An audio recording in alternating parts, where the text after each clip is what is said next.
Remuneration methods. Today we're going to look at the different ways that people earn money. So when you get your first job, you'll be paid money, and we call that a remuneration method. And there's lots of different ways of being paid. A very common way is hourly rate. Now in Ontario, we have a minimum wage, which is $11 an hour. This is to ensure that you are, quality of life, that you are being paid fairly. We also, in Ontario, have determined that the maximum amount of hours that a person should work so that their life is well balanced is 44 hours. Again, people can choose to work more than 44 hours, but they will be rewarded. And we'll talk about that next, and it's called overtime. Now, for instance, an hourly rate could be $13.20 per hour. Notice that's greater than $11. Let's say this person worked 42 hours in 1 week. Again, they haven't worked beyond the 44 hours, so they're within their regular hours. So their weekly earnings, we'll just denote that by WE, weekly earnings, are determined by multiplying the wage that they're earning for every hour times the number of hours that they've worked. So $13.20 times 42 hours will give us a total earnings of $554.40 for that week. All right, that is an hourly rate, one way of being paid. Overtime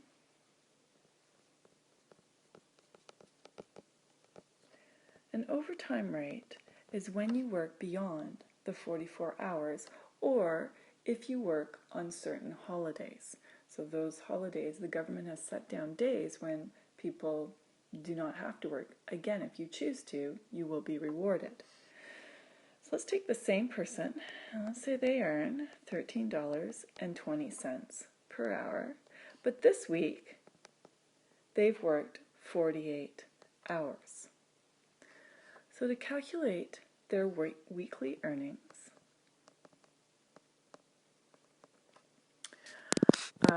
we have to do 2 steps. First of all, they are going to have their regular hours. So they have worked 44 regular hours at $13.20. This equals $580.80. Make this a little more clear. And 80 cents. Good.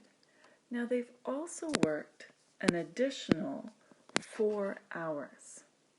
Now there are different rates for overtime. One rate is called time and a half.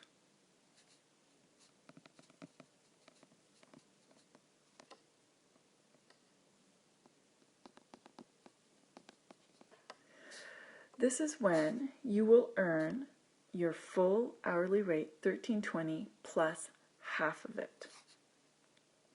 To calculate that, you're going to take 1.5, so that's your full, the 1 is for your full salary, and 0.5, which is half. And your overtime rate at time and a half will be $19.80 for every hour that you work. Let's just take a look. So half of 320 is 660, just to check this out, right? So this 0.5 represents 660, and when you add those two together, you get $19.80. Double time is when you earn twice the amount of your salary. So 2 times $13.20, which would be $26.40. So if you work on certain holidays that state that you must, and government make regulations about this, be paid double time, then you will have double your salary per hour. Okay, so I'm just going to, let's say for this person, they are earning time and a half. So those extra 4 hours will be paid at not $13.20, but at $19.80. And this will give them a total of $79.20. So they're 44 plus 4. We're going to add the two together. Make some room here for these calculations. When we add them together, we will get a grand total of $660 in total.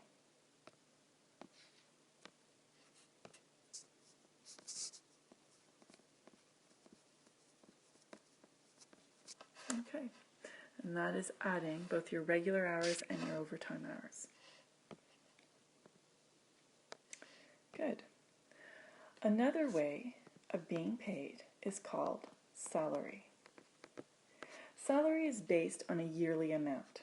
So for jobs such as managers, teachers, doctors, occupations like that, when they advertise for those jobs, they generally advertise a yearly amount. Other jobs, such as geological engineers, sometimes people in those fields, they have to actually argue for a yearly amount. So the business will offer one, and then you will come back and say, I think it should be this. For the most part, they advertise, and let's just say the job that we're looking at advertises $38,400 per year, and that is a salary. And you'll have a set work schedule. So your hours will be perhaps 9 to 5, and you come in. If you work beyond those hours, you are not paid overtime. Okay, so this annual amount is based on, doesn't sort of fluctuate like an hourly rate can. Now, your employer is not going to write you a check for $38,400. They're going to decide on how often they're going to pay you, what your payment schedule is. So if it's monthly, so if you have a monthly payment schedule, there are 12 months in a year. You'll have 12 payments. So they will take that $38,000 and divide it by 12, which gives you a paycheck of $3,200 per month. And then out of that, of course, you'll have to pay your deductions and pay such. Okay, now, if they decided that they were going to do a weekly schedule, there's 52 weeks in a year, they would take $38,400 and divide it by 52, which gives you a paycheck per week of $738.46. The most common payment schedule is bi-weekly. So that is being paid not every week, but every other week. So every 2 weeks you would get a paycheck. So if you were doing it every other week, there's 26 payments in a year. You would take the $38,400 and divide it by 26, which equals $1,476.92 every 2 weeks. So this is another way of being paid. Next, we're going to look at project rate.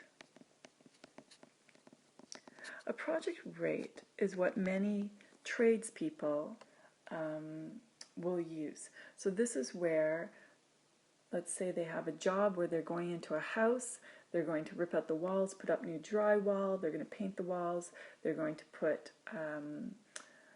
baseboards all around, and they're going to sand the floor. So it's a job.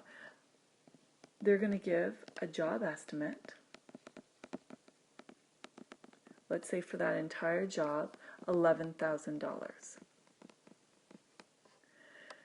And that's what the people would pay them. Now, the tradesperson doesn't not all that $11,000 will translate into money in your pocket, because included in there are also the materials. So let's say there was about $5,000 spent on just materials. So that gives then $6,000 of money that is for the tradesperson to spend. Now let's say this job took 4 weeks to do. So therefore a weekly earning might be $6,000 divided by 4, which equals $1,500. Now that's only to say if this tradesperson could do the whole job themselves. They might have had to hire someone, so then out of that $1,500 they would have to pay whoever they hired. Okay, so that is project rate. That is just giving a job estimate. Another common way of being paid is by commission. Now, commission tends to be for jobs that deal in sales. Okay, so these are when you're selling things. Because what happens is your employer will pay you a percentage of however much you sell. So for instance, you might earn 5% of your sales. So if someone works, perhaps in an electronics store, the first thing before they can be paid is they have to know how much did they sell in total. So let's say weekly sales totaled $12,563.45. Okay, now this $12,563.45, that was maybe a couple of laptops sold, some DVDs, some TVs, and in total, this is how much they sold. So to figure out their weekly earnings, they are going to take 5%, 0.05, and times it by $12,563.45 to get a total of $628.17. So for commission, it is based on your sales, and you're given a certain percentage of those sales. Lastly, we're going to talk about piecework. Piecework is kind of similar to commission, but this time you're being paid for each item that you make. Each item could be that you sell, or each task that you do. So tree workers are paid by piecework. They might be paid 25 cents per tree that they plant. And let's say in 1 week they plant 2,000 trees. Okay? So to get their weekly earnings, you're going to take the cost that they're getting per tree and times it by $2,000. And they will earn $500 for that week. Sometimes when you're building, you're doing a job out of a big job, so for instance building cars, and you're doing that same job over and over, you might be paid per item that you make. That's another sort of example of where you may be paid by piecework. So just to recap, these are some of the examples. There may be some others, but these are the most common ways of being paid. So it could be hourly rate, that leads to an overtime rate. You may, in your occupation, be paid by a project rate, commission if you're in sales, piecework, or salary. And there's even combinations of the two. Quite often when you're in a sales position, you'll be paid salary plus commission. Okay?